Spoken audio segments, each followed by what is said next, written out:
PM Surya Ghar योजना 2024 माननीय पंतप्रधान श्री नरेंद्र मोदी यांच्या नेतृत्वात देशभर सुरू करण्यात आलेल्या पंतप्रधान सूर्यघर मोफत वीज योजनेत 3 किलोवॅट क्षमतेच्या छतावरील सौर ऊर्जा निर्मिती प्रकल्पासाठी केंद्र सरकारकडून अनुदान देण्यात येत आहे।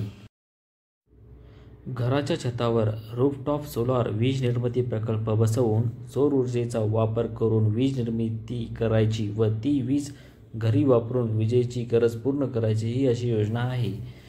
या मध्ये गरजेपेक्षा अधिक वीज निर्मिती झाल्यावर वीज बिल शून्य येते, अर्थात वीज मोफत मिळते व त्यासोबत जास्तीची वीज महावितरणाला विकून उत्पन्नही मिळते।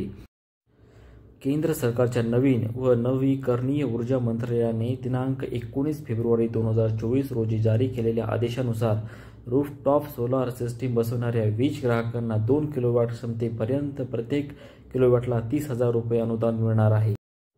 तर अधिक 1 किलोवॅट म्हणजे 3 किलोवॅट क्षमतेची सिस्टीम बसवणाऱ्या ग्राहकाला 1 किलोवॅटला 18,000 रुपये अधिक सबसिडी मिळेल, अर्थात 1 किलोवॅटसाठी 30,000 रुपये, 2 किलोवॅटसाठी 60,000 रुपये, 3 किलोवॅटला 78,000 रुपये शासन आपल्याला अनुदान देणार आहे। तर अशा व्हिडिओसाठी तुम्ही माझ्या चॅनलला सबस्क्राईब करा।